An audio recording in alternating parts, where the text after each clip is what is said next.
The universal life principle is speaking through you now as a desire, for God speaks to man through desire. You desire to be greater than you are, you desire health, love, peace, harmony, abundance, security. If you don't, you're abnormal. Your ultimate desire is to be sense of oneness with God, called the yoga of love. This life principle will reveal to you the way for the fulfillment of your dream. It knows how to bring it to pass, but you must open your mind and heart and receive wholeheartedly the gift of the one who forever is. Cast out of your mind all preconceived notions, false beliefs and superstitions, and realize that before you call I will answer, while you're yet speaking I will hear. This means that you must order your mind and thoughts to conform to the age-old truth that whatever you are seeking already subsists in the infinite mind. It's already there. All you have to do is to identify mentally and emotionally with your desire, idea, plan, or purpose, realizing it is as real as your hand or heart. For example, you may have a new invention in your mind. You haven't committed it to paper, you haven't drawn a diagram. A good sensitive psychic or medium or clairvoyant can describe that invention. Why? Because it's already in your mind. And you're in rapport with the sensitive or the psychic, and they can describe it. Why? It's already there. That's the reality of it. As you walk the earth in the assumption that your prayer is answered, you shall have the joy of experiencing its reality objectively. The invention on the part of the inventor is as real as its objective counterpart. This is why your desire or new project is also real, subjectively speaking. That new book, that new play, where is it? It's in your mind. It's real. It has form, shape, and substance in another dimension of mind. I saw a girl dancing at Jasper Park Lodge. It was easy to see the wisdom, intelligence, order, and rhythm of the spirit flowing through her. She said she was dancing for God, to use her own term. She received tremendous applause for work well done. That's wisdom, isn't it? You see, the beauty, the order, the symmetry, the proportion, the grace, the charm, all that's wisdom. She deserved the praise and encomium uttered. She danced graciously, gloriously, and rhythmically. She told me that her teacher told her to always pray that God was dancing through her, and that God's beauty, order, proportion, and wisdom would always function through her. Struggle, toiling, moiling, yes, are not the answer. Reverence for the infinite, contacting the infinite power, that's the answer. The late Henry Hamlin of England told me that he was hard-pressed financially. He was the editor, and the book is still functioning, of course, called The Science of Thought Review. He was hard-pressed financially one day, and walking home in the snow, he suddenly became aware that the wealth and love and goodness of God were like the billions of snowflakes falling all over London. He said, I opened my mind and heart at the moment to God's infinite riches, knowing that God's wealth, love, and inspiration were falling in onto my mind and heart, like the snowflakes were falling all over London. From that moment forward, wealth flowed to him freely, joyously, and endlessly. He never lacked for wealth all the days of his life. He changed his mind, and according to the change in his mind was it done unto him. London, the fog of London, the snow and everything else, his environment hadn't changed. The office was the same. Everything was the same, but he had changed. He had changed internally and became an instrument for the riches of life, spiritually, mentally, in all ways. There is no such thing as something for nothing. You must always pay the price, and the coin, of course, is attention. Give your attention to music, or to electricity, or to anything, and love it, and it will give its secrets back to you. Love truth, and say, I want to know the inner meaning of the Bible. I want to know what all these allegories and parables mean. And if you have a hunger and thirst, all the inner meanings will be given to you. Whether given to you from within, like Quimby, or through a teacher, what difference does it make? For all wisdom is within you. And wisdom will be transmitted to you as you realize that the infinite is within you. And as you practice music, or whatever it is you practice, and you fall in love with music, like Vera Ratliff, our organist, well, of course, men and women pay her, and money too, and then also in praise. And she's invited here, there, and everywhere. She can't accept all the invitations because she knows a lot about music and loves music and has practiced it and given attention to it and paid the price. And wisdom is the principal thing. And wisdom is the presence and power of God functioning in you. And with all thy getting, you're told, get understanding. In all thy ways acknowledge him, and he will make plain thy paths. Trust him and believe in him, and he will bring it to pass. Here's an interesting article. Here's a woman who paid the price. It's in the Times, May the 2nd, this year, 75. And the caption is by Greg Waskell, in the driver's seat. He said, Maud is still wheeling and dealing at age 103. You can rest assured she paid the price in serenity and tranquility and good humor and a love of the divine. This is what he says. She peers out from behind her Coke bottle glasses, walking in small, slow steps towards her pride and joy. For most people her age, pride and joy would mean great-grandchildren, or maybe even great-great-grandchildren. But for a 103-year-old Maud Tull, the greatest thing in her life is her car, an electric job, despite the fact that she is 38 years past the retirement age. She recently passed the test for renewal of her California driver's license for the 11th straight year. Maud Tull is one of the 10 oldest drivers in the state. But that is just part of her story. As spry at 103, as most are at 65. She handles payments for a home mortgage company 7 days a week. Isn't that wonderful? I'll never retire, she said, because if I ever did, I'd starve. They just don't pay enough with Social Security for even an old person like me to eat these days. This way I never have to apologize to anyone. I can live the way I want and do the things I want without always being told what to do. Mrs. Tull lives in an Inglewood apartment house. Her best friend and constant companion, Ida Gleason, lives in a nearby apartment. Mrs. Gleason is another spring chicken. She's only 93. They ride in the crowded streets of Inglewood every day, bound for the market, the bank, or the local park, where they love to spend their time playing cards under a shady tree. Mrs. Tull began driving in 1965, after her husband died. Since then it has been she and Ida Gleason on their own. Mrs. Tull said she wouldn't have it any other way. I don't take any favors, she said. I earn everything I get. I've always made my own way, and I always will. But most of all, Mrs. Tull loves her car, a shiny brown and white electric ring two-seater. It only goes 20 miles an hour, but somehow it seems much faster. She carefully rolls back the cover that has kept the paint job looking new for 4 years. This task takes about 10 minutes. Then she's ready to unlock the doors. Again, the utmost care is used to make sure the paint isn't scratched.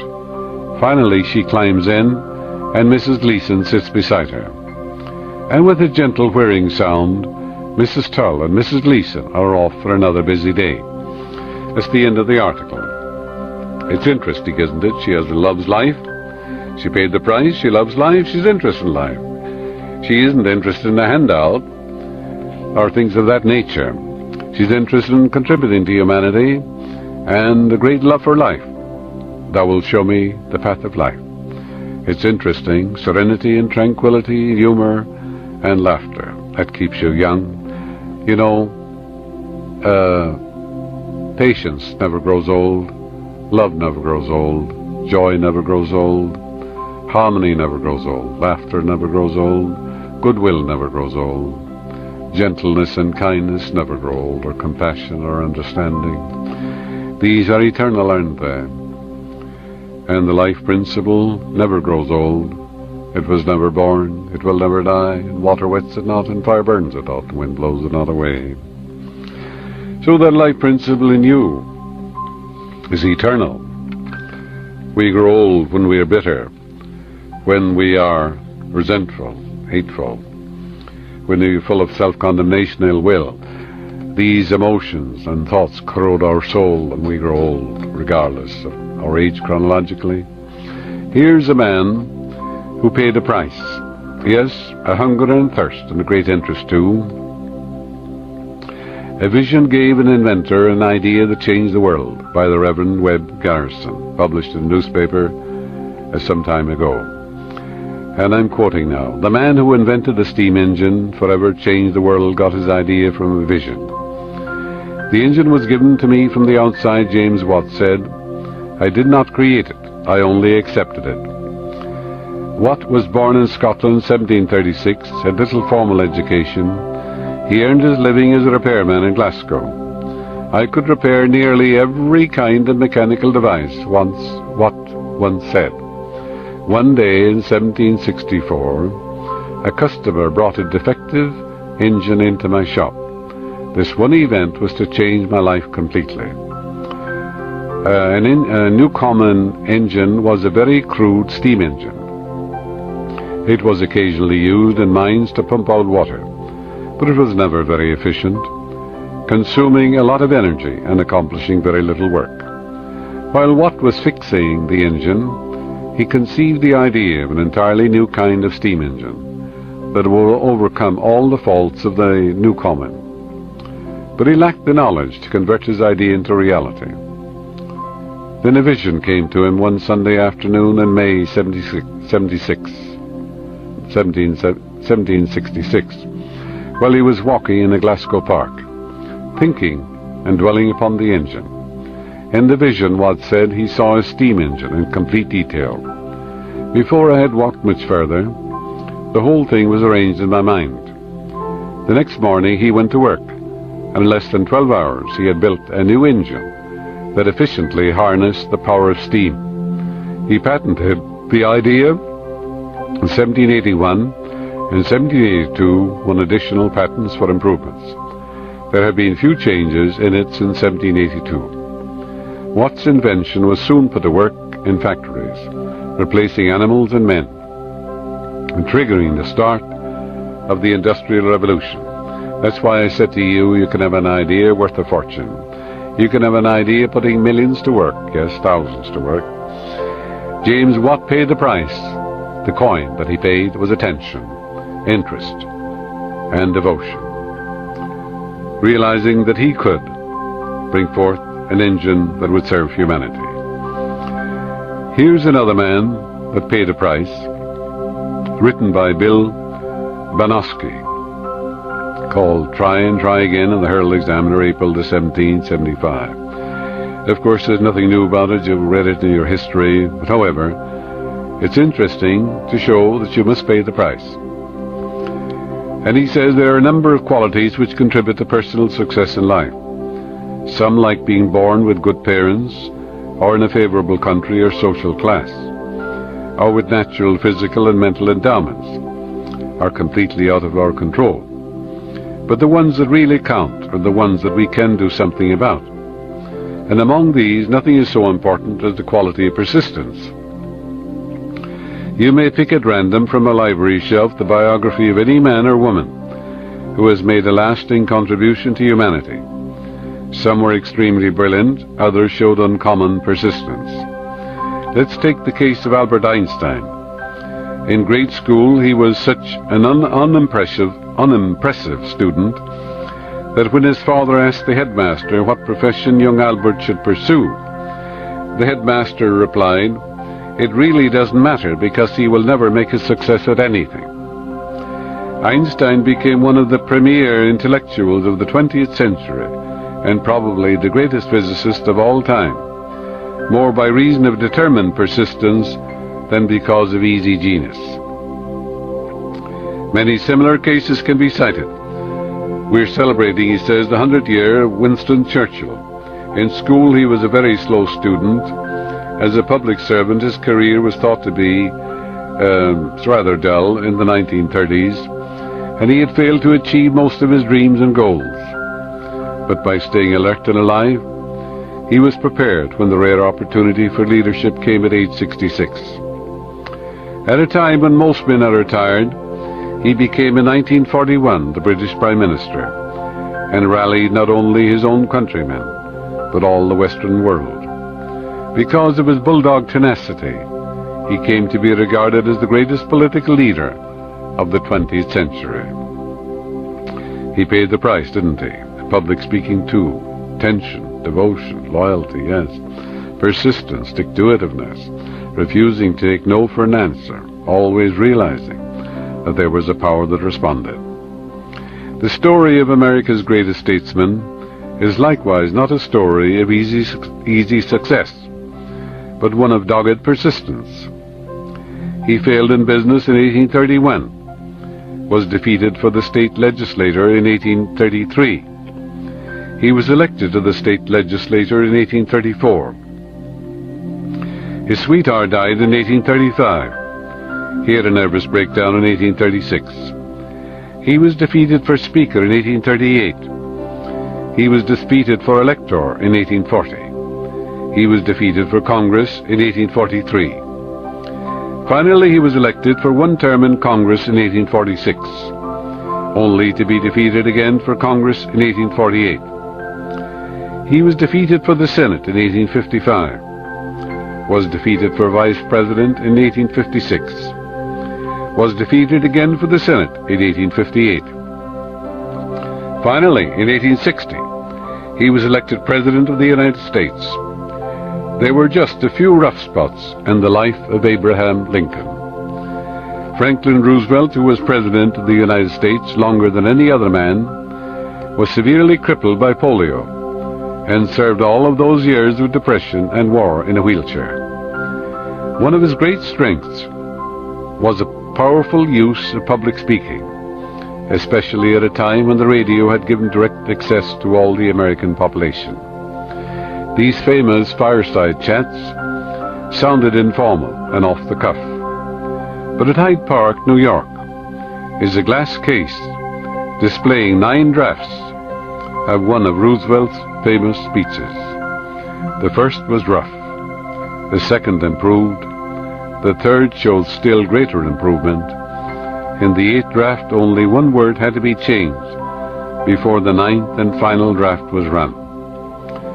Trifle, said Michelangelo, makes perfection, but perfection itself is not trifle. You perhaps thought these fireside chats, I heard many of them, I'm sure you did too. You thought, oh well, he's talking off the cuff, you know. No, think of the hours, perhaps the days, the experts, and all these who gather together to give him all the data and the information, the specialists, and then the speech is put together, and he goes over it again and again and again. And that's perfection, isn't it? Perfection is not a trifle. And of course you know that his talks had a tremendous influence. Churchill was also a spellbinder who appeared to speak completely extemporaneously. But as one of his biographers correctly noted, Sir Winston Churchill spent most of his life working on his impromptu speeches. You've heard him, I heard him talk one time, and you think, you know, that he was talking, you know, off the cuff, as they call it, impromptu talk. No, for there were days, yes, and weeks behind it. He would pace the floor, we're told, and talk to himself, perhaps for hours, perfecting it. Press on, yes. Nothing in the world can take the place of persistence. Talent will not. Nothing is more common than unsuccessful men with talent. Genius will not. Unrewarded genius is almost a proverb. Education alone will not. The world is full of educated derelicts. Persistence and determination alone are omnipotent. Well, that's by Bill Banowski. Try and try again, his article in Herald Examiner, and remind you of some history, of course, which you know about, which you've read about in school, I'm sure. But it's good to be reminded that they paid the price. They had to pay the coin. Persistence, stick-to-itiveness, determination, attention, For attention is the key to life. And it's the key to success, isn't it? If thine eye be single, thy whole body is full of light. Eye is spiritual perception. It's spiritual awareness. And if you put this God presence first in your life and realize supreme and omnipotent, it's the only presence, power, cause, and substance, and you give all honor, allegiance, and devotion to that, and realize it's your guide, your counselor, your wayshower, your troubleshooter, adjuster, your father, and your paymaster, and the source of all blessings, and there is no other power. Think of the wonders that would happen in your life as you gave attention to that great truth. Yes, your attention to it, your devotion to it, your loyalty to it. But the minute you give power to sticks and stones and created things and men and women and the weather and the fan that gives you a stiff neck and all these other things, look at the many gods you have. One condition doesn't create another, one circumstance doesn't create another. That means you're not willing to pay the price. And the price is the one power, the one presence, the one cause, and the one substance, and there is none else. That's the great illumination. That's the final word. When you awaken to that, you are a real truth student. Then and only then are you a truth student. Now be honest with yourself, and ask yourself this question. Do I really believe in my heart that there is only one presence as the living spirit within me? It's omnipotent, omnipresent, omni-action. It's all there is. It's the very ground I'm walking on. Do I then give any power to the phenomenalistic world or any created thing? Do I give power to stars, to the sun and the moon, the weather, men and women, sticks and stones, or karma, or past lives, or things of that nature, or voodoo, or evil entities, or devils? There isn't any such thing. There's no room for any devil. In all, over, all, through all in all I am, and there is none else. And from the rising of the sun to the setting of the same, there is none else. Are you willing to pay that price? You see, you must pay that price. And then you're illumined. Then you're free. Because from the rising of the sun to the setting of the same, there is none else. I am the Lord, that is my name, my glory you shall not give to another, neither shall you give my praise. I am the Lord, that is my name, yes. I am as being life awareness, there is none else. There's only the one presence, and the one power, the one cause, and the one substance. Be wonderful when you come to that conclusion, the definite conclusion. Then you would be like Troard. They said to him, you know, what would you do, Mr. Troard? He was a judge in the Punjab of India, wrote an inimitable textbook. And Harry Gaze, who used to speak for me once in a while, was a great friend of Troard. And Troard used to come and hear and lecture in London. And they said, what would you do, Mr. Troard, if all the black magicians were praying against you and using the death prayer, cursing you in other words, pouring out imprecations? You know what Troard said? He'd said, I'd say cock-a-doodle-doo. Why? He knew where the power was. They had no power. Suggestion is a power if you accept it. But it's not the power. The power is the one power, moving as unity. No divisions or quarrels in it. How could spirit fight itself?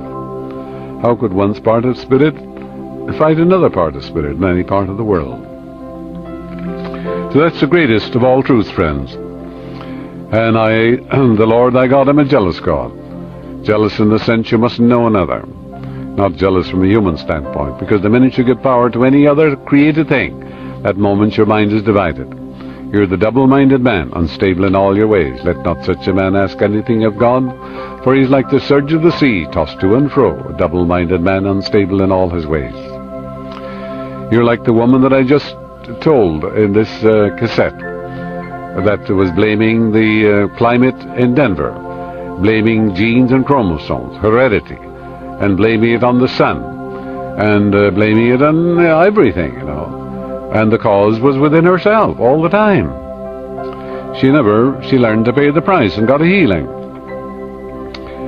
On May the 6th in the Inquirer 75, it says, the doctor healed of crippling disease. Medicine failed me, he said. This is a medical doctor. Then I was cured by the miracle of prayer, by Lee Harrison. This is what he says. Dr. Phil Miles once was skeptical about supernatural healing, but no more. For when a bizarre disease attacked his body, gnarling and paralyzing his limbs, it was faith, not modern medicine, that cured him. It was a miracle, declared the El Paso, Texas physician. Joy shining in his eyes. It's given me, he said, new life. I am walking, living, laughing proof that there is a healing force, much more powerful than any man on this earth. For 7 years, Dr. Miles had suffered from the strange disease, which caused his arms and legs to jerk spasmodically and twist into rigid positions. Dr. Miles, formerly on the staff of the prestigious Walter Reed Medical Center, called in some of the finest neurologists in America, but they couldn't even diagnose his illness. Finally bedridden and growing worse every hour, the heart-sick young doctor turned in desperation to his only remaining hope, faith in God. He asked a Christian neighbor to come to his bedside, help him pray for his recovery. The doctor will never forget that incredible day. Every moment, every happening is etched into his memory. I was sobbing uncontrollably as I uttered the words of that prayer, he recalled. No sooner had the final words left my lips, when to my utter astonishment my hands, which had been clenched like claws for 2 days, suddenly began to open. A second later, the rigid muscles in my feet began to relax. I realized I was witnessing the power of the supernatural.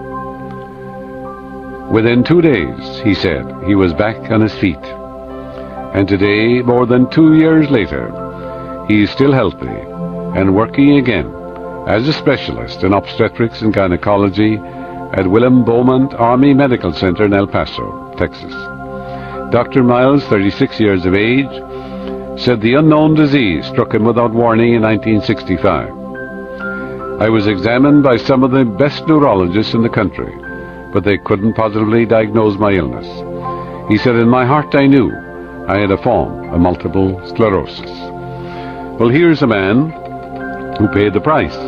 He tried everything, and then he surrendered to the God presence which made him, which created him, which knows all things. He prayed the fervent, effectual prayer of a righteous man availeth much. He called in a neighbor. They prayed together. A humble prayer, but a complete surrender, recognizing a great truth in his heart. And sobbing while he prayed, there's nothing wrong with that. It means humility. It means a complete surrender.